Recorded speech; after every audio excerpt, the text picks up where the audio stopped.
이런 이야기입니다. 이거는 연출가였던 19세기 후반, 20세기 초반에 유럽에서 가장 유명한 연출가 중 한 명이었던 막스 라인하르트라고 하는 사람이 한 이야기입니다.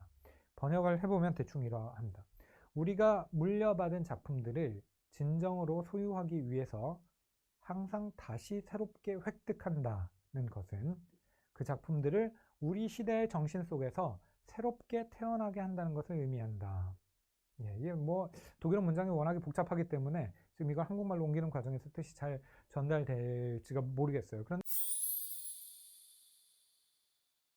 여기서 막스 라인하르트가 하고 있는 말은 무엇이냐 하면은 이 사람이 연출가였으니까 우리가 고전이라는 작품들, 그러니까 예를 들어서 막스 라인하르트에게 있어서는 괴테도 이미 고전이죠. 아주 오래전 작가이니까 괴테의 작품들을 오늘날 무대에 올린다고 하는 거, 우리가 유산으로 물려받은 작품들을 진정으로 소유한다는 것, 진정으로 소유하기 위해서는 다시 새롭게 획득해야 되는데, 있는 그 물려받은 것을 그대로 무대 위에 올린다 그래서 그것이 우리의 것이 되는 것이 아니다. 물려받은 것을 우리의 것으로 만들기 위해서는 우리 시대의 정신 속에서 새롭게 태어나도록 만들어야 한다고 하는 이야기입니다. 그러니까 고전 작품을 오늘날 무대에 올린다고 하는 것은 그때 당시의 작품을 그대로 무대에 올려서 재현하는 것이 아니라 우리가 물려받은 작품을 오늘날의 관점에서 새롭게 해석해서 무대에 올릴 때 비로소 그 옛 작품이 우리의 것이 된다라고 하는 이야기예요. 물론 이 맥락은 조금 다르지만 제가 이 경구를 가지고 온 이유는 무엇이냐 하면은 서양의 고전이라고 하는 것이요. 만약에 우리가 오늘날 우리의 관점에서 읽어서 재미가 없는 것이고 감동을 받을 수가 없는 것이라면 그대로 그들의 고전으로만 남겨둬도 상관이 없을 거라고 생각해요. 그렇지만 그것이 어떤 그 오래전의 유럽과 오늘날의 한국을 이어주는 이 긴 공간과 이 먼 공간적인 거리와 그리고 시간적인 거리를 뛰어넘는 무언가가 있어서 우리를 사로잡고 그리고 또 우리를 감동시키는 무언가가 있다면 그것은 우리 시대, 우리 읽는 독자가 우리 시대의 정신으로 새롭게 해석하고 있기 때문이 아닐까. 다시 말하면 여러분들이 고전이라고 해서 무조건 재미를 이 재미를 느끼면서 읽어야 하는 것, 감동을 받아야만 하는 것은 절대로 아닙니다. 개인적인 차원으로 문제를 좁힌다면 여러분들이 재미를 느끼고 그 다음에 감동을 느낄 수 있는 작품들이 여러분들의 고전이에요. 여러분들이 만약에 문학작품을 올바로 해석하려고 하고 그 문학작품을 제대로 이해하기 위해서 사전 지식을 갖추거나 깊이 있는 성찰을 하고자 하는 노력을 끊임없이 이어갈 때에 여러분들이 느끼는 재미와 감동이 있다면 그것은 여러분의 고전이고요. 그리고 그렇지 않다라고 한다면 그것은 그들의 고전으로 내버려 두셔도 상관이 없다. 고전을 읽는데 부담을 너무 갖지 말고 고전이 절대적인 가치인 것처럼 생각하지 마시고 고전을 오늘날의 관점에서 재미있게 읽을 수 있느냐 없느냐를 결정하는 것은 바로 여러분이다라는 생각을 가지시고서 고전을 접근을 하시면 조금 더 재미있게 그리고 고전이 줄 수 있는 재미를 끝까지 누리면서 읽으실 수 있지 않을까라고 하는 것이 사실은 제가 드리고 싶은 말씀이었습니다. 자, 오보사님께서 고전을 끝까지 읽어내기가 쉽지 않다 보니 더욱 챌린지처럼 느껴지는 것 같습니다. 한 편의 고전을 끝까지 읽는데 도움이 되는 팁을 주실 수 있을까요? 한 호흡으로 읽으려고 하지 마세요. 한 호흡으로 읽으려고 하지 마시고요. 만약 끝까지 다 읽어야 되겠다라고 마음을 먹으셨다면 여러 호흡으로 나눠서 읽으십시오. 이 고전이라고 하는 것은 애초에 쓰여지기가 그러니까 대부분의 고전이라고 일컬어지는 많은 옛날 소설들이 쓰여지기가 한 번에 다 읽도록 한 호흡에 처음부터 끝까지 다 읽도록 쓰여진 게 절대로 아니에요. 물론 일부 소설들은 그럼에도 불구하고 한 호흡에 시작하면 끝을 봐야 하는 그런 책들이 있기는 합니다. 그렇지만 꼭 그렇게 생각하지 마시고요. 일단은 좀 짧게 끊어서 읽으시는 것도 좋은 방법이고 그리고 성찰하면서 어떤 책을 읽다가 갑자기 이 책을 읽다가 책과는 크게 상관이 없는지도 모르겠는데 어떤 다른 생각이 떠올랐다. 그럼 그 생각을 놓치지 마시고 그 생각을 쫓아가서 성찰을 이어가시다가 메모도 해 두시고 하다가 다시 책으로 오는 것도 좋은 방법일 것 같고요.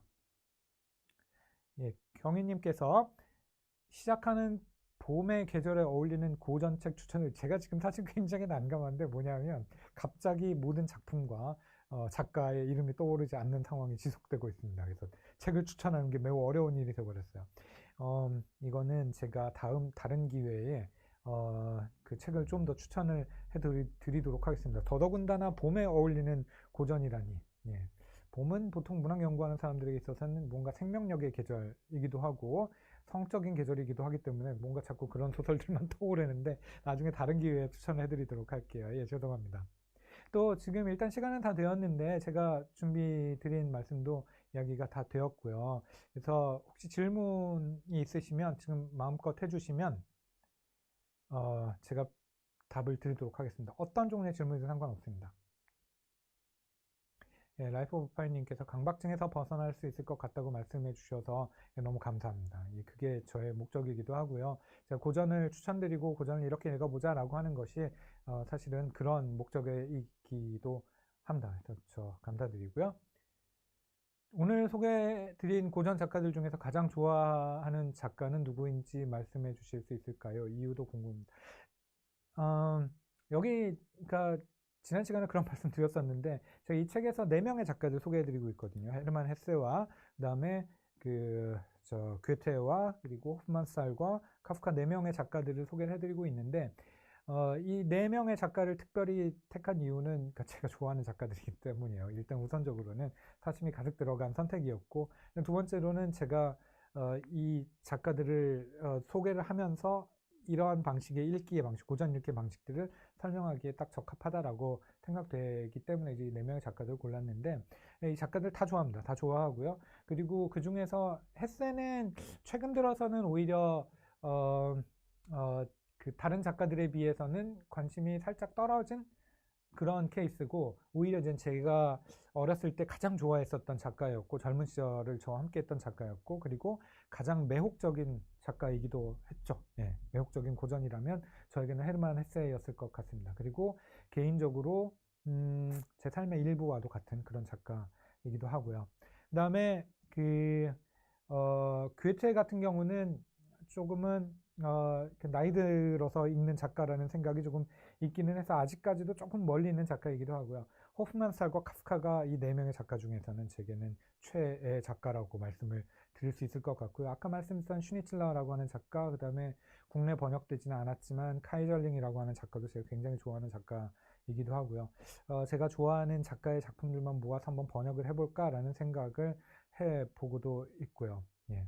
그리고 일단은 아마도 예, 이 강연의 목적이기도 하지만 예, 정말 엄청 쑥스럽기는 하지만 그러니까 작품을 선택하는데 어려움을 겪으시면 일단은 친절한 그 소개서들을 먼저 보고 책을 선택을 하시는 것도 나쁜 방법은 아니라고 생각을 해요. 그래서 제가 수업 시간에 학생들에게 항상 이야기하는 것이 뭐냐면 일단 읽고 감상문을 쓰고 그 다음에 수업을 듣자라고 이야기를 하거든요.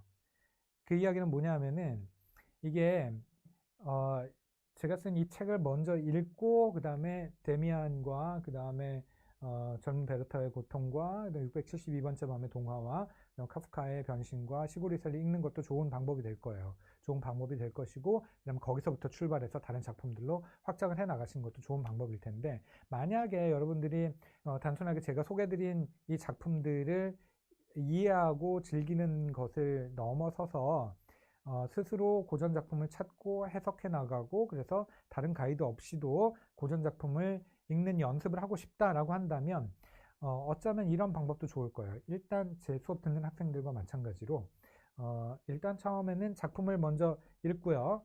그 다음에 여러분들의 감상을 한번 정리를 해보세요. 해석을 정리를 해보세요. 그리고 나서 제가 써놓은 해석들을 한번 읽어보시는 거죠. 이 차이는 뭐냐 하면 이 사람 생각이라고 하는 게요 되게 재밌어서 내 생각이 여기 있잖아요. 이 정도 있는데 보통은 글로 정리하기 전까지는 이 생각이 아주 구체적으로 명확하게 정리되지 않는 경우들이 참 많습니다. 더더군다나 그러니까 이런 것을 책으로 정리해 놓은 것 혹은 논문으로 정리해 놓은 것 뭐 이런 것들을 읽게 되면 이 글들은 이 해석들은 분명히 나보다 조금 더 많은 시간을 투자해서 정리를 한 것일 거거든요. 그러다 보니까 이쪽이 더 설득력이 있을 가능성이 커요. 그러다 보면 어느 순간에 나는 나의 해석은 잊어버리고 나의 해석과 제일 비슷한 이 레퍼런스가 되는 내가 읽은 또 다른 해석에 내 해석이 철퍼덕 가서 붙습니다. 이렇게 되는 순간 나의 해석은 사라져버리고 내가 읽은 다른 해석만 남게 되거든요. 그래서 일단은 먼저 나 스스로 그 문학 작품을 읽고 해석을 해보고 그리고 그 해석을 하기 위해서 한 번 더 생각해보고 필요하다면 한 번 더 읽어보고 그 과정에 아마 재미를 많이 느끼실 수 있을 거고 그리고 나서 그러니까 제가 쓴 책과 같은 안내서들을 혹은 해석을 하는 해설서들을 읽어보시면 훨씬 더 도움이 될 것 같습니다. 그런 의미에서 자기 자신의 해석을 만들기 전에 역자 해설이라든지 아니면 역자가 써놓은 작가에 대한 이야기를 먼저 읽는 것은 좋은 방법일 수도 있지만 사실은 안 좋은 방법일 수도 있어요. 더 큰 재미를 느끼기 위해서는 일단 내 해석을 만들고 내 해석을 한번 정리를 해놓고 나서 작품을 해설해 놓은 다른 글을 읽어보는 것이 어쩌면은 더 큰 도움이 될지도 모르겠다라는 생각입니다.